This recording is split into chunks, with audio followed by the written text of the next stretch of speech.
আমার বিপক্ষের শিল্পী বাংলাদেশের দেশের শ্রেষ্ঠতম গায়ক জনাব আবুল সরকার সাহেব, তাকে আমি নবুতের ভাগে রেখে বেলায়েতের ভাগে চলে আসলাম। তাকে একটি গান আগে গাইনি ধরো।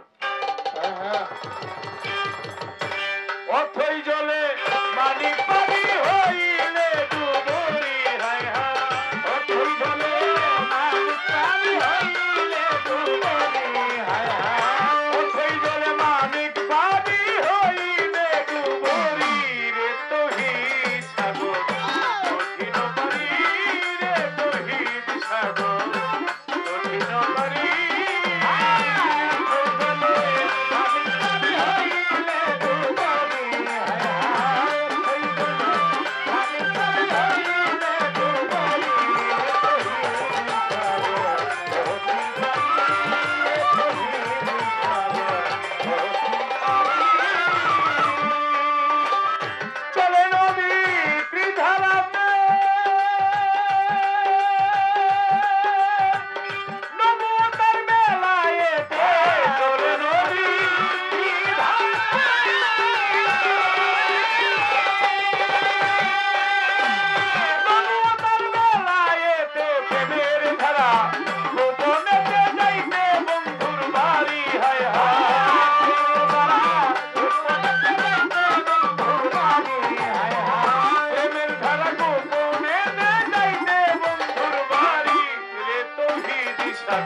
সাগর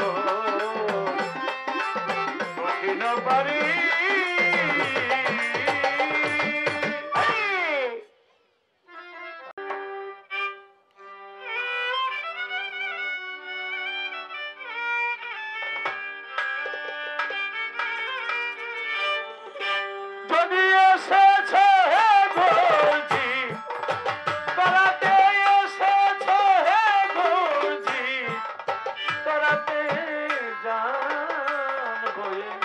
পাপি হতে জানবো পাপি হতে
কাঁঠাল গাছ সেগুন গাছ 50 বছর 100 বছর 200 বছর হইলে সবগুলির ভিতরে সার হয়ে যায় কিন্তু বাঁশ এমন একটা গাছ এই শালায় 500 বছর হইলে ওর মাঝখানে ফাঁকাই দেয় আমার ফুফাতো ভাই সৌরভ গেল কই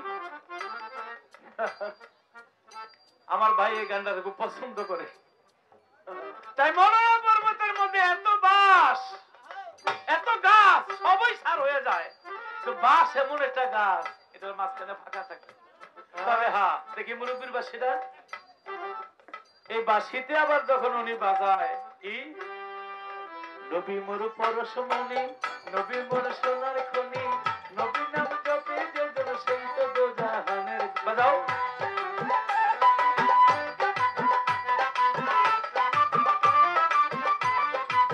আস্তে। নবী মোর পরশমণি যখন এই খালি জায়গা দিয়ে বাজানো হয় তখন কিন্তু খালি থাকে না, তখন কিন্তু পূর্ণ হয়ে যায়। আবার কবি নজরুল বলেছে, সে হরিকে নাম শুনে এত প্রেম জানি চোখে আসে, সে হরিকে যদি খালি বাঁশি দিয়া বাজে, সে হরি কেবল বল নাম শুনে যার এত প্রেম জাগে চোখে আসে জল। আল্লাহ দেখি নাই, তাদের চোখে জল আসে, তারে যদি দেখতাম তাহলে কলিজার ভিতরে লুকায়, তখন কিন্তু খালি থাকে না। আর গানটা নিছি আমার জন্য, যে আমি লতিফ সরকার 30 বছর যাবৎ গান গাই, 54 বছর এত অলিয়া উলিয়ার দরবারে গেলাম, ভিতরে সারি হইল না, ভিতরে ফাঁকাই হয়ে গেল। মা পাগলির দরবারে বলি নিলাম, যদি তার সুনজর পরে এই ফাঁকা জায়গায় যদি প্রভুর নাম দয়ালের নাম কিছু গুণকীর্তন করতে পারে, তবেই জীবন ধন্য।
ধন্যবাদ, অনেক চমৎকার পালা দিয়েছে। আজকের গান কমিটিকে ধন্যবাদ জানিয়ে আপনারা থাকবেন না, এটা বুঝ হয়ে গেছে। আমার ডান পাশে যে বাবাজিরা একটু কথাবার্তা বলেন পিছনে, অনুরোধ করব সেই এটা বন্ধ করে আমাদেরকে যাওয়ার সুযোগ করে দিবেন। আর মেহরবানি করে সামনে এসে যদি বসেন তাহলে আরো ভালো লাগবে।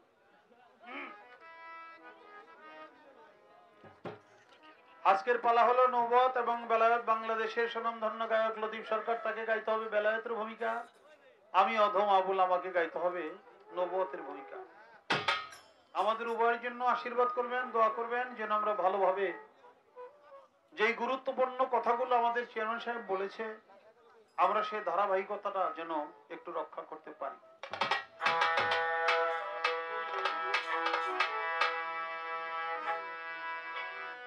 আমরা প্রথমবারে দলিল থেকে যে চমৎকার বাণীগুলো শুনেছি, মাইকটাকে মঞ্জানি করে যে বাণীগুলো শুনেছি বলে চমৎকার আহলে বায়াত পাকপান জাতন সম্পর্কে প্রথমেই আমরা চমৎকার বাণী শুনেছি হযরত ইমাম হোসেন আলাইহিস সালাম। সে ভালোই, এর চেয়ে ভালো আর পাওয়া জীবন আজকে।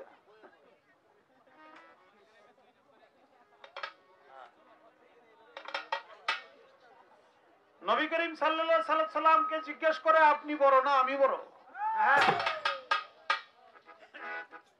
তা তো আপনারা শুনলেন হোসেন আলাইহিস সালাম 3 পয়েন্টে জিতে গেল, নবীর চেয়ে বড় হয়ে গেল। পিছনে কার এরা এমন করে কেন? এই পিছনে মানুষ কথা বলে কি গান হয়? হ্যাঁ,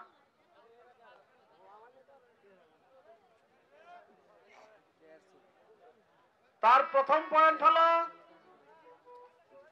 আপনার পিতাকে আব্দুল্লাহ, আমার পিতাকে আপনি চিনেন? আমার পিতা হলো হযরত আলী করিমুল্লাহ রাদিয়াল্লাহু আনহু। আল্লাহর চেহারা সেটা হলো আমার বাবা হযরত আলীর চেহারা। আপনার মা আমেনা সে তো জান্নাতের সর্দারনি না, আমার মা মা ফাতেমা সে হলো জান্নাতের সর্দারনি। তৃতীয় পয়েন্ট হলো সবচেয়ে বড় আপনার নানাকে ওহাব জরি, তাকে কয়জনে চিনে? আর আমার নানা যে নানাকে সৃষ্টি না করলে আল্লাহ তাআলা আসমান জমিন গ্রহ নক্ষত্র পাহাড় পর্বত সাগর নদী মানব দানব পশু পাখি কোনো কিছুকেই সৃষ্টি করতেন না।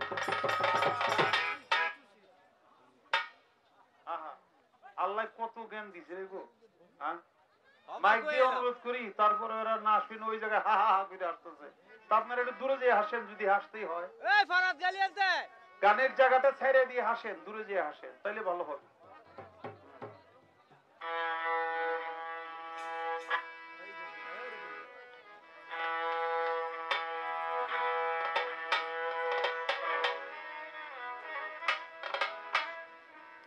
তাই আমরা সবাই ইমানদার,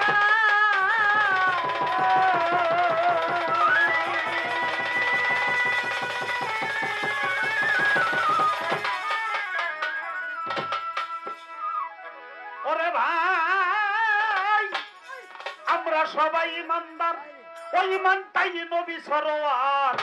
ইমান তুইয়া মুসলমানরা কিসের ধর্ম করে?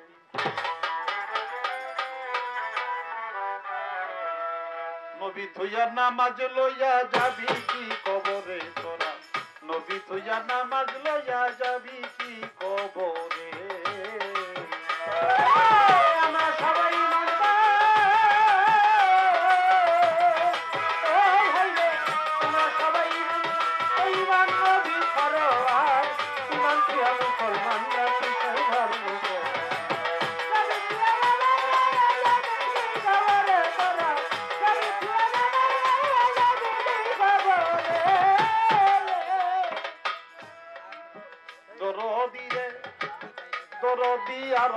ছিল কলম বৃক্ষ আদি 14 ভুবন সকল পয়দা হইছে আমার নবীজির নূরে।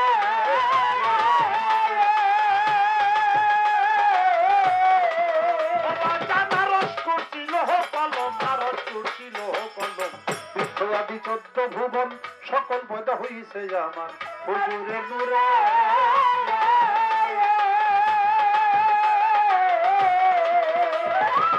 রোজা নামাজ হজ যাকাত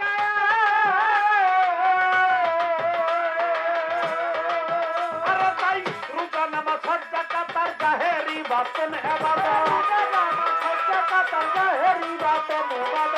রোজা নামাজ হজ যাকাত আর জাহেরি বাতন ইবাদত কিছুই নাই নবীর সমান দলিল মুশাহিদ। নবী প্রিয়া নামাজ লইয়া যাবি কি কবরে? নবী প্রিয়া নামাজ লইয়া যাবি কি কবরে?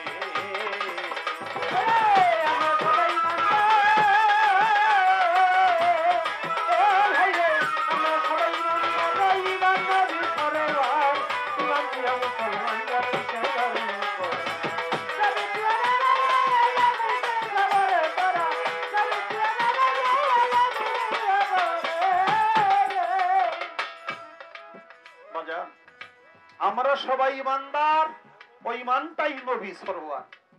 ইমান থুইয়া মুসলমানরা কিসের ধর্ম করে? নবী থুইয়া নামাজ লইয়া তোরা যাবে কি কবরে? সৃষ্টির আদিতে আমার নূর নবী নূর মোহাম্মদ,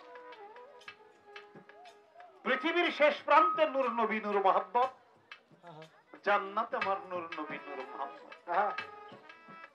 আমার নূর নবী নূর মোহাম্মদকে যদি আল্লাহ তাআলা সৃষ্টি না করতেন তাহলে তো পৃথিবীর একটা ধূলিকণাও সৃষ্টি করতেন না। পৃথিবীতে যে যত ইবাদত বন্দেগী করুক, আমার নবীর মাধ্যম ছাড়া আল্লাহ তাআলা ইবাদত বন্দেগী পৃথিবীতে কবুল করে না। কি রে বাবা? আসমানে রব্বুল আলামিন, জমিনে এসেছে রহমাতাল লিল আলামিন। আল্লাহ তাআলা সৃষ্টিও করেন না এই নবীর মুহাব্বত ছাড়া। পৃথিবীর বুকে কোন রহমত বরকত নিয়ামত পাঠায় না নবীর মাধ্যম ছাড়া। পৃথিবীর কোন প্রাণী যদি ইবাদত বন্দেগী জিকির আজকার আরাধনা মুনাজাত কামনা করে, এই কামনা বাসনাটাও ইবাদত বন্দেগী গুলো আমার নবীর মাধ্যম ছাড়া আল্লাহ কখনো কবুল করেন না। গানে বলছে আমরা সবাই ইমানদার। বলতে পারেন নবী কি ইমানদার ছিলেন না ছিলেন না? ছিলেন। তাও আলহামদুলিল্লাহ, নবী নিজেই ইমান, নবী ইমানদার ছিলেন না। নবী নিজেই ইমান। নবীকে যারা ভালোবাসে মহব্বত করে মানে তারা প্রত্যেকেই ইমানদার। আর নবীকে যারা মানে না, বিশ্বাস করে না, মহব্বত রাখে না, তারা প্রত্যেকেই বেঈমান। আমার নবী হলো ইমান, ইমানেরও ইমান। আচ্ছা বাজার, আমার নবী যদি পৃথিবীতে না আসতো তাহলে পৃথিবীর একটা ধূলিকণাও সৃষ্টি হইতো না।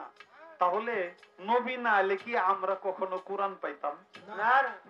তাহলে কোরআনের চেয়ে বেশি দামি, কোরআনের চেয়ে বেশি মহব্বত, বেশি ভালোবাসা, গুরুত্ব আমার নবীর নাকি? নবী যদি না আসতো আমরা কি কাবা পাইতাম না? তাহলে কাবার ঊর্ধ্বে আমার নবী।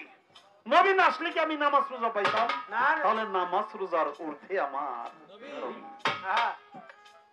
তাই বলছে আরশ কুরসি লৌহ কলম বৃক্ষ আদি 14 ভুবন সকল পয়দা হইছে আমার হুজুরের নূরে। রোজা নামাজ হজ যাকাত জাহেরে কিংবা বাতনি ইবাদত কিছুই নাই নবীর সমান দলিল অনুসারে। বাজানো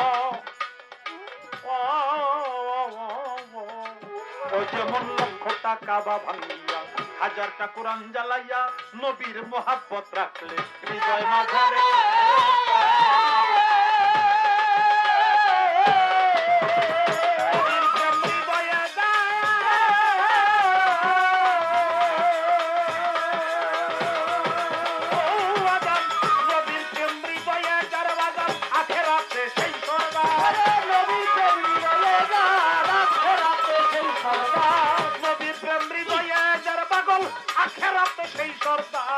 নামাজ রোজার হিসাব লইয়া করবি মহাপের।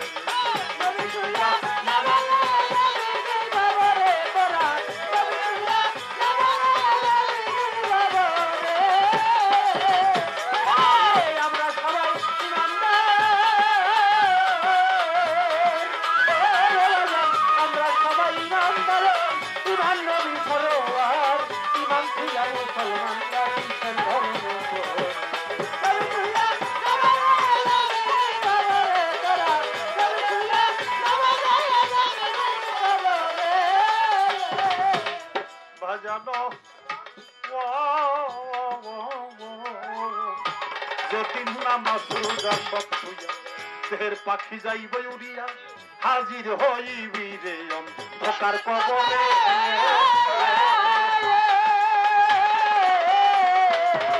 আরে যেদিন নামাজ রোজা নামাজ রোজা নামাজ রোজা সব পূজা, দেহের পাখি যাবে উড়িয়া, হাজির হইবি রে অন্ধকার কবরে।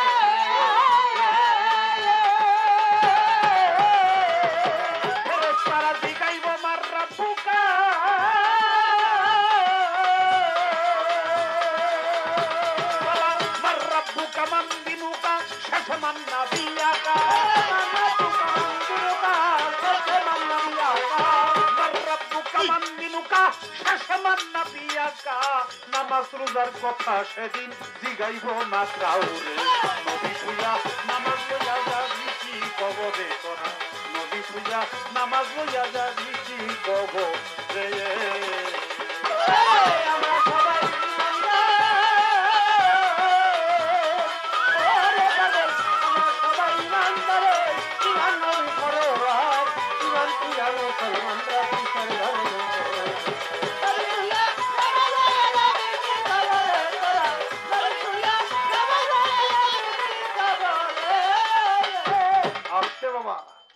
বড় চমৎকার একটি হাদিসের কথা আমরা শুনেছি।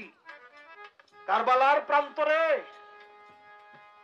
যখন হোসেন আলাইহিস সালামকে শহীদ করা হয়, কল্লা কাটা হয়, এজিদ হুকুম দিয়েছিল যে ইমাম হোসেনের কল্লাটা কাইতে নিয়ে আসবা, আমরা আসরের নামাজটা জামাতে পড়ুম, সাবধান জামাতরা যেন মিস না হয়, কাজা না হয়। যেখানে নবীর কলেজার টুকরা ইমাম হোসেন আলাইহিস সালাম তার কল্লা কাইতে নিয়ে আসরের নামাজ পড়লে ওই নামাজ কি আল্লাহ কোনদিন কবুল করবে? না, কোনদিন সে নামাজ আল্লাহ তাআলা কবুল করবে না। তার জাহান্নাম ছাড়া উপায় নাই। যতই নামাজ পড়ুক, যতই রোজা করুক, যতবারই সহজ করুক, কোনো মতেই মাফ হবে না যদি নবীর প্রেম, নবীর আহলে বায়াতের প্রেম তার হৃদয়ের মধ্যে না থাকে। এই জন্য গানটা বলা হয়েছে আমরা সবাই ইমানদার, ওই ইমানটাই নবী সরওয়ার। ইমান থুইয়া মুসলমানরা কিসের ধর্ম করে? নবী থুইয়া নামাজ লইয়া যাবে কি কবরে? আচ্ছা বাজান, সেই কারবালার প্রান্তরে ইমাম হোসেনকে, এবং ইমাম হোসেনকে নয় শুধু 72 জন নবী পরিবার শিশু সহ, নারী পুরুষ এবং শিশু ছিল, তারা ছিল নিরস্ত্র, মাত্র 72 জন লোক। আর এই 72 জন নবী পরিবারের বিরুদ্ধে যারা যুদ্ধ করেছিল, যারা সেদিন বেঈমানি করেছিল, তারা সংখ্যায় ছিল কত? তারা সেদিন সংখ্যায় ছিল 32,000। ওটা মতান্তর। তারা 32,000 লোক ছিল। শুধু 32,000 না, 2,500 কোরআনে হাফেজও সেখানে ছিল এবং 8 জন মুফাসসিরে কোরআনে ছিল।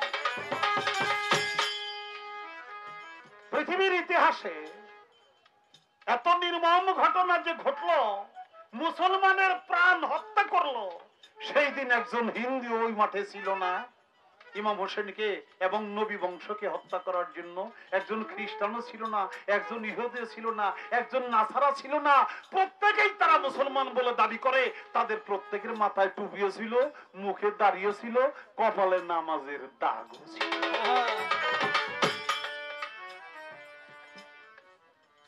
অবশেষে যখন ইমাম হোসেনের বিরুদ্ধে তারা লেগে গেল, ইমাম হোসেন তখন একটা কথাই বলেছিল, তোমাদের মাথায় যে আমার নানার টুপি, তোমাদের মুখে যে আমার নানার সুন্নতের রাসূল সুন্নতের দাড়ি, তোমাদের আসকনে পরনে সুন্নতি লেবাস, তোমাদের কপালে নামাজের দাগ, তোমাদের তাবু থেকে আযান দেয় আল্লাহু আকবার বলে, আমার তাবু থেকে আযান দেয়, তোমাদের কলেমা আমার কলেমা, তোমাদের নামাজ আমার নামাজ, এটা যদি একই হয়ে থাকে, তোমরা নামে দাবি করো মুসলমান, তোমাদের মধ্যে কি একজন খাঁটি মুসলমানও নাই?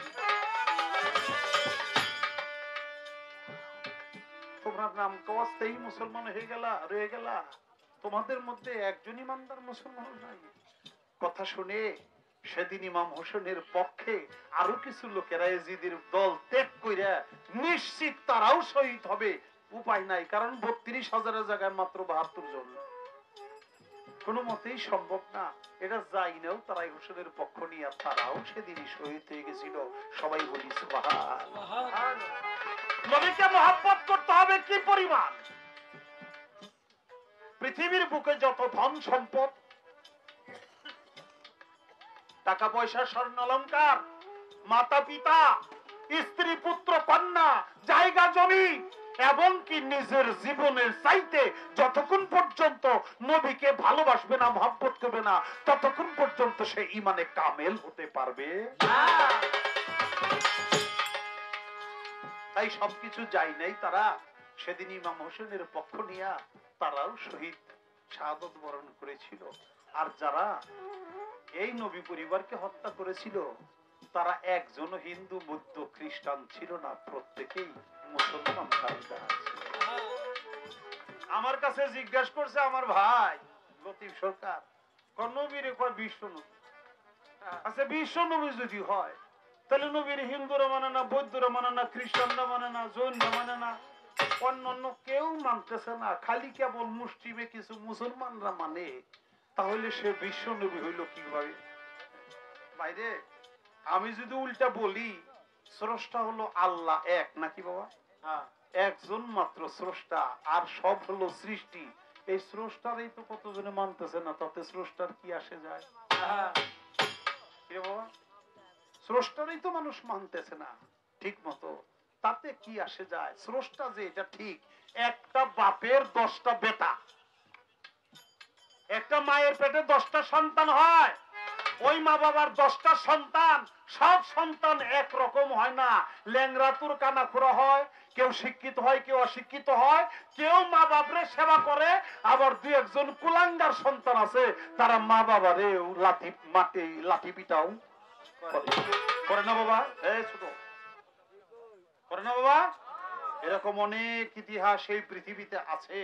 এখন আপনি বলেন, যে সন্তানটা মা বাবার সেবা যত্ন করে, শুধু কি সত্যিকারে সেই সন্তান যে মা বাবাকে ঘাড় ধরে বাইর করে দেয়, ভাত কাপড় দেয় না, লাঠি পিটা করে, মা বাবারে হত্যা করে, জবাই করে, এরকম ইতিহাস অনেক আছে, তারা কি প্রকৃতপক্ষে মা বাবার সন্তান না?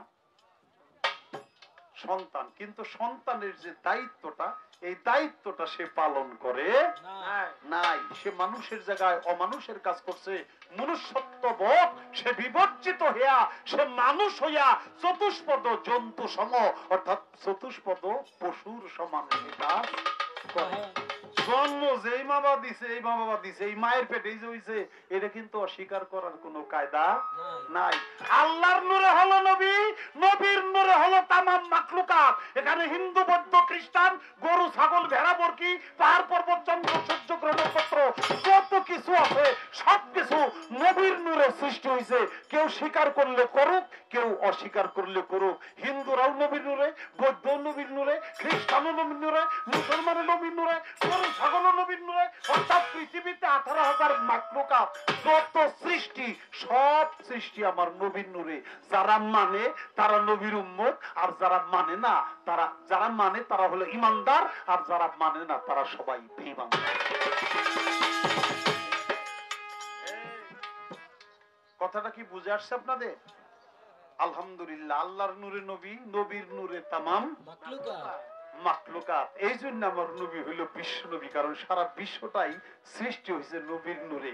যে মানে সে নবীর ইমানদার উম্মত, যে মানে না সে ইমানদার না বেঈমানদার। কিন্তু সৃষ্টি আমার নবীর নূরে, এই জন্যই নবী হইল বিশ্ব।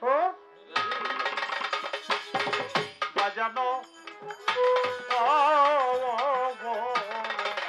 আরে যেদিন নামাজ রোজা সব থুইয়া দেহের পাখি যাইব উড়িয়া, হাজির হইবি রে অন্ধকার কবরে।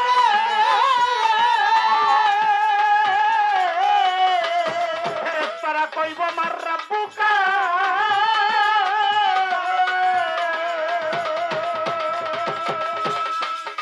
ও বাবা মার রাব্বুকা মান দিনুকা, শেষে মান নবিয়াকা, মান রাব্বুকা মান দিনুকা, শেষে মান নবিয়াকা, মার রাব্বুকা মান দিনুকা, শেষে মান নবিয়াকা। নামাজ রোজার কথা সেদিন জিগাইব না কাউরে, নবী তুইয়া নামাজ লইয়া যাবি কি কবরে তোরা, নবী তুইয়া নামাজ লইয়া যাবি কি কবরে। আমরা সবাই ইমানদার, আমরা সবাই ইমানদার, ইমান নবী ফরওয়ার, ইমান দিয়া মুসলমান কিসের ধরে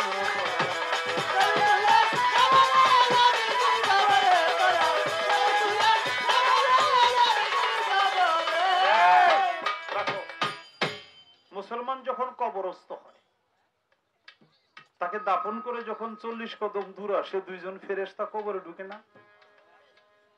ফেরেশতা দুইজনের নাম কি? মনকির আর হলো নকির। দুই ফেরেশতা ঢুকে মুর্দাকে জিন্দা করে 3টা মাত্র প্রশ্ন করে, 5টা 10টা করার অধিকার ফেরেশতাদের নাই। 3টা প্রশ্ন কি, মার রাব্বুকা, তোমার রব কে? আপনাকে জবাব দিতে হবে রাব্বি আল্লাহ, আল্লাহ আমার রব। দ্বিতীয় প্রশ্ন, আমান দিনুকা, তোমার দিন কি? আপনার জবাব দিতে হবে আনা দিনিল ইসলাম, ধর্ম আমার ইসলাম। তৃতীয় প্রশ্ন, নবী করিম সাল্লাল্লাহু আলাইহি সাল্লামের চেহারা মুবারক কবর প্রদেশে হাজির নাজির করে জিজ্ঞাসা করবে, মারহাজের রাজুল বা মান নাবিয়াকা, একে তুমি চেনো? আপনার দেখে চিনে শনাক্ত করে জবাব দিতে হবে ওয়ার রাসূলুল্লাহ, ইনি আমার রাসূল। যদি 3টা কথার জবাব দিতে পারেন, জান্নাত থেকে কবর পর্যন্ত সুরঙ্গ পথ অর্থাৎ কুদরতি পথ করে আপনার কবরে পৌঁছায় দিবে। কবরে শুয়ে শুয়ে জান্নাতের শান্তি ভোগ করবেন। আর যদি জবাব দিতে না পারেন, দুজকের থেকে এই সুরঙ্গ পথ কুদরতি পথ করে দিবে। কবরে শুয়ে শুয়ে দুজকের সাজা আপনি ভোগ করতে থাকবেন। তাহলে প্রশ্ন মাত্র 3টা, একটা দিন, আর একটা ধর্ম, আর একটা হলো নবী। তোমার নবী তাকে চিনে কি?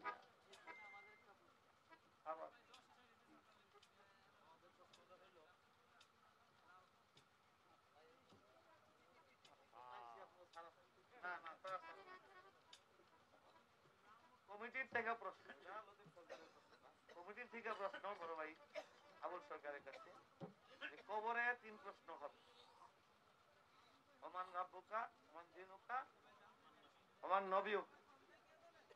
না ভাই আমি আমার কথা শুনে শোনেন।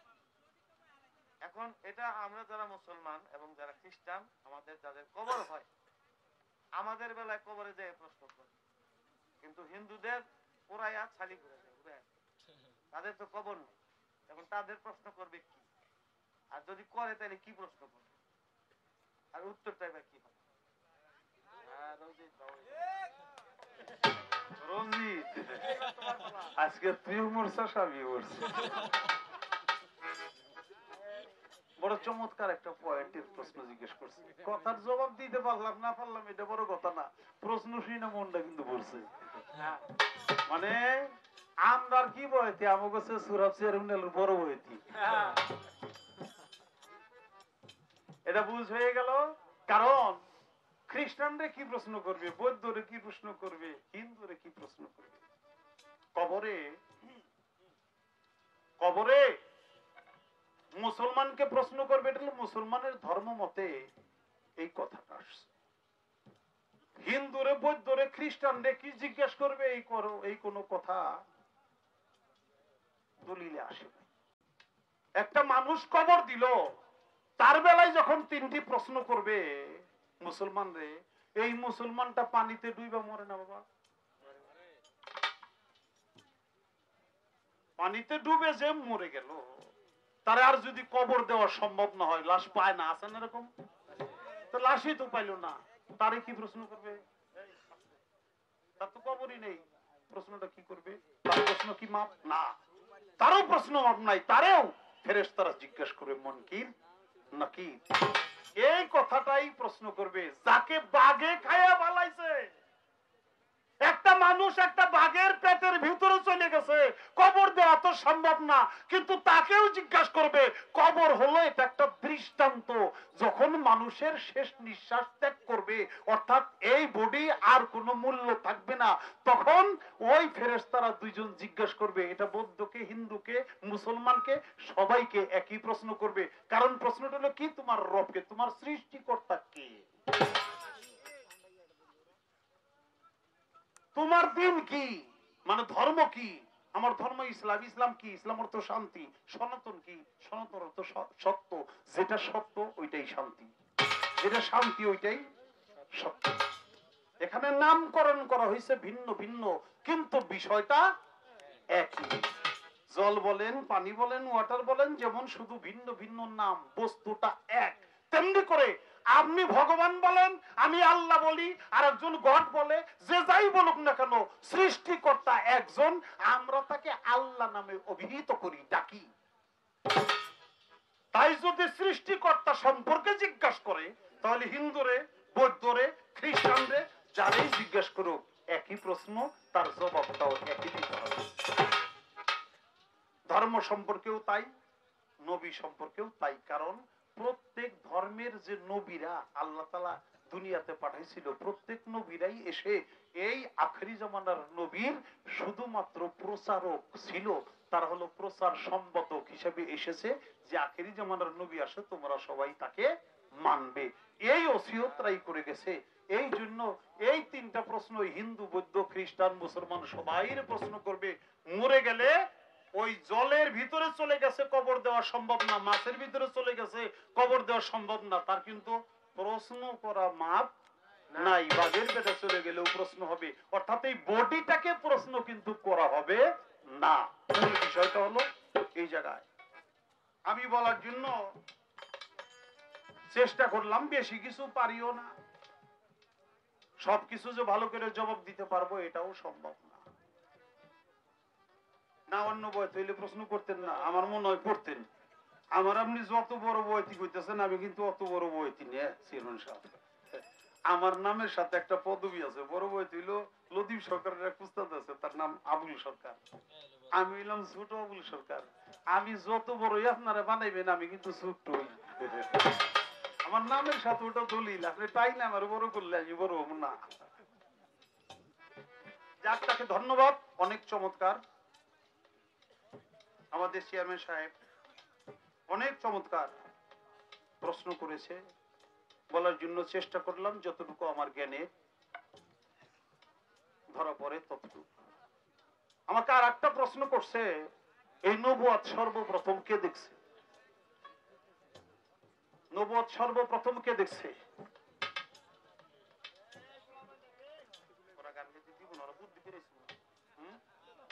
না, ওরা বুদ্ধি পেরেছে না, এগো বাড়ি ওই জায়গায় না, বিশ্বাস হয় এগো বাড়ি এই জায়গায় না, এগো বাড়ি মানিকগঞ্জ।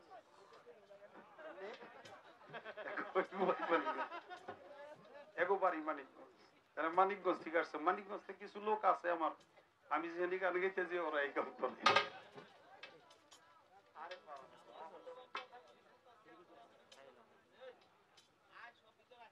আচ্ছা আচ্ছা, ধন্যবাদ ভাই, ধন্যবাদ। এই এলাকার হইলে ভিতরে আসেন, আপনারা চেহারা দেখলে তো আমার গান হইব, আপনারা দূরে থাকলে আমার গান হইব নাকি? গান হইব না, আসেন আসেন।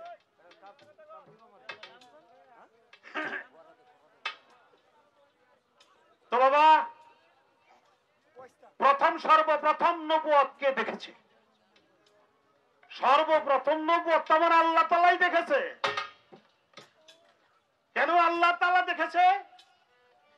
আমার নবী করিম সাল্লাল্লাহু আলাইহি সাল্লাম দুনিয়াতে তাওয়াল্লাদ যখন হয়, জমিন চেয়েছিল আমার বুকে আগে আসুক, আসমান চেয়েছিল আমার বুকে আগে আসুক, রাত্র চেয়েছিল আমার বুকে আগে আসুক, দিনে চেয়েছিল আমার বুকে আগে আসুক।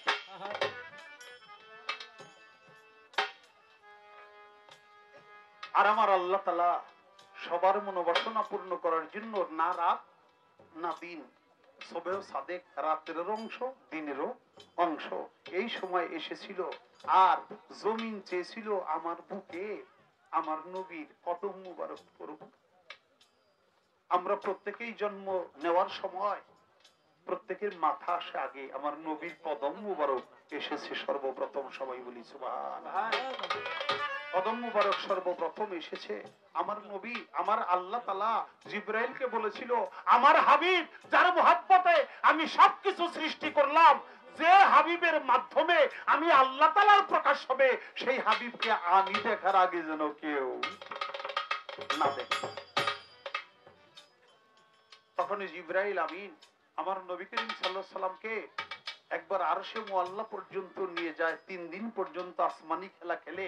কারণ রবিউল আওয়ালের 9 তারিখে আমার নবী পদার্পণ করেছে, 3 দিন আসমানি খেলা খেলে মায়ের কোলে যখন ফিরত এসেছে, ওটা হলো 12ই রবিউল আওয়াল, যেদিন মায়ের কোলে আমার নবী করিম সাল্লাল্লাহু আলাইহি সাল্লাম ফিরে এসেছে। প্রথম দেখছে আল্লাহ, তারপরে দেখছে তার মা। আর বিধর্মীদের মধ্যে দেখেছে সেটা হলো দহেরা। সেই সাগরের মিষ্টি পানি যে খেয়েছে যতখানি, সাধক হালিম বলে যেমনি জ্ঞানী তেমনি তার বিষয়টা অনেক বুঝের বিষয়, অনেক তত্ত্ব কথা এই গানের মধ্যে নিহিত রয়েছে। সেই ক্ষেত্রে আমি এখান থেকে জানতে চাই যে সেই সাগরের মিষ্টি পানি, পানিটা কি শুধুই মিষ্টি নাকি অন্য কোনো স্বাদ সেই পানিতে আছে? পানির রংটা কি, কয় প্রকারের রং, কয় প্রকারের স্বাদ, এবং সেই সাগরের মিষ্টি পানি, মিষ্টি পানিটা ওই সাগরে কখন আসে? চলে সাগর ত্রিধারাতে নবুয়াত আর বেলায়াতে, দুই ধারা হয়ে গেল, ত্রি মানে তিন। চলে সাগর ত্রিধারাতে নবুয়াত আর বেলায়াতে, প্রেমের ধারা গোপনেতে যাইতে বন্ধুর বাড়ি। আমি জানতে চাই গোপন যে ধারাটা, এই ধারাটার পরিচয় কি?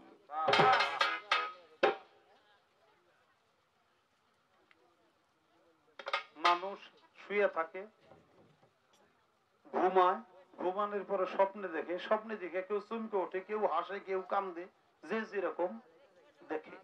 আর সাধক হালিম সাহেব তার গানের মধ্যে বলল যে নিদ্রা ছাড়াই দেখবি স্বপন, তখন কলম হবে জারি, তৌহিদি সাগর কঠিন পারি। ঘুমই যদি না আসে, নিদ্রা যদি না আসে, তাহলে মানুষ স্বপ্নে দেখে কেমনে রে ভাই? এই বিষয়টাও জানতে চাই। এই বেলায়ত এটা সর্বপ্রথম কে কার মাধ্যমে পেয়েছিল? বেলায়ত কয় প্রকার, তার কি কি?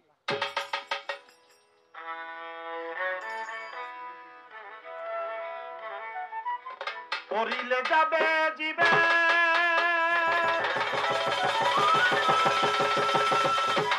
পড়িলে যাবে জীবে, জীবে পড়িলে যাবে জীবের মনে ময়লা। ইবনে আব্দুল্লাহ পড়ো, ইবনে আব্দুল্লাহ পড়িলে যাবে জীবের মনে ময়লা, পড়িলে যাবে জীবের মনে ময়লা, পড়িলে যাবে জীবের মনে ময়লা। ইবনে আব্দুল্লাহ পড়ো, ইবনে আব্দুল্লাহ পড়ো, ইবনে আব্দুল্লাহ পড়িলে যাবে জীবের মনে ময়লা, পড়িলে যাবে জীবের মনে ময়লা। ইবনে আব্দুল্লাহ পড়ো, ইবনে আব্দুল্লাহ পড়ো, ইবনে আব্দুল্লাহ। ইকরাহু বিস্মি রাব্বুকা,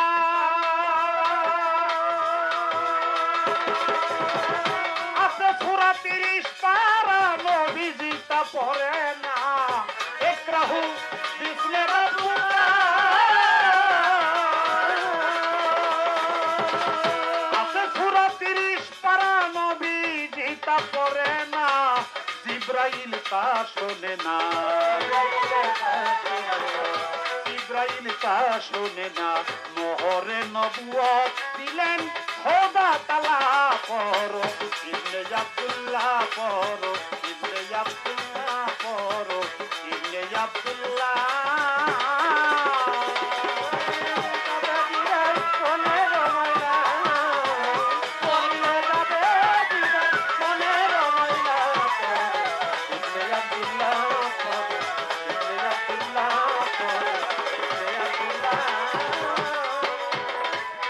পর্বতের গুহাতে নবীজি বসেছিলেন মুশাহেদাতে। হেরা পর্বতের গুহাতে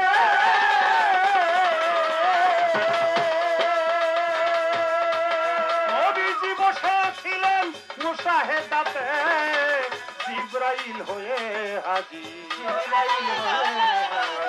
ইসরাইল হয়ে হাজি, খেলাফত দিলেন সেথায় বাড়ি তালা। পড়ো ইবনে আব্দুল্লাহ পড়ো, ইবনে আব্দুল্লাহ পড়ো, ইবনে আব্দুল্লাহ। পড়লে যাবে জীবের মনে ময়লা, পড়লে যাবে জীবের মনে ময়লা। ইবনে আব্দুল্লাহ পড়ো, ইবনে আব্দুল্লাহ পড়ো, ইবনে আব্দুল্লাহ।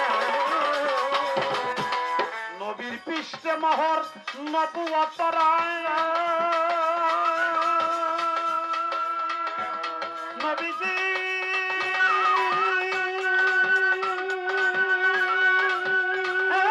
নবীজি নবীজি নবীজি বিশ্ব মহর নবুয়তরায় দেখে ভক্তদের কয় বিশ্ব মহর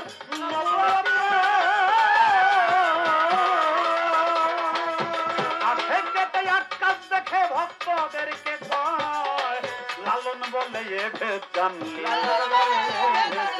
লালন বলে এ ভেদ জানলে এ ভেদ জানলে রবে না তোর মনের জ্বালা বড় ইবনে আব্দুল্লাহ বড় ইবনে আব্দুল্লাহ বড় ইবনে আব্দুল্লাহ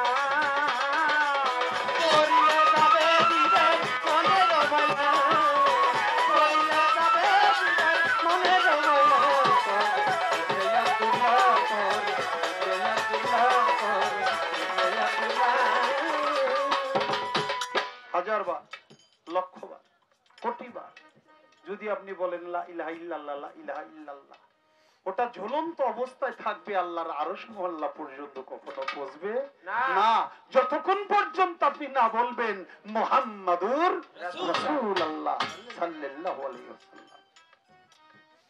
আর যখন একটি নাম আল্লাহর নামের সাথে এই নবীর নামটা সংযুক্ত করে দিলেন তখনই সাথে সাথে আমার আল্লাহ তাআলার দরবারে আপনার দোয়া মুনাজাত সবকিছু কবুল হয়ে যাবে। সবাই বলি সুবহানাল্লাহ। তাই লালন সাইজি তার গানের মধ্যে বলছে পর ইবনে আব্দুল্লাহ অর্থাৎ মুহাম্মাদুর রাসূলুল্লাহ।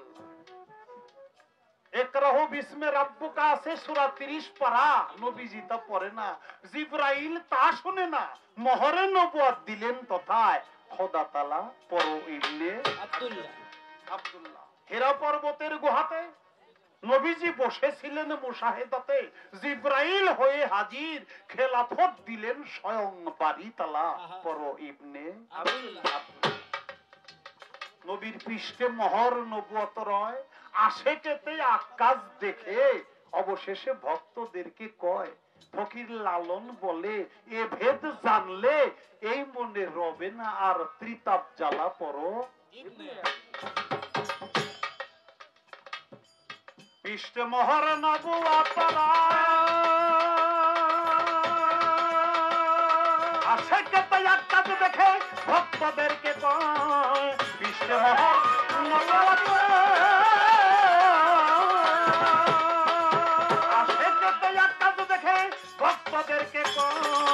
লালন বলে এ ভেদ জানলে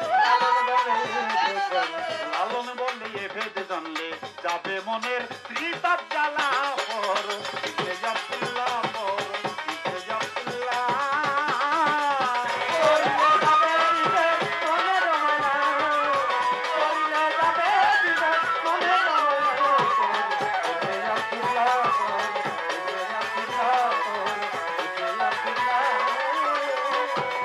করিলে যাবে জীবের করিলে যাবে জীবের জীবে করিলে করিলে যাবে জীবের মনে রমাইলা করিলে যাবে জীবের মনে রমাইলা করিলে যাবে জীবের মনে রমাইলা কর ইবনে আব্দুল্লাহ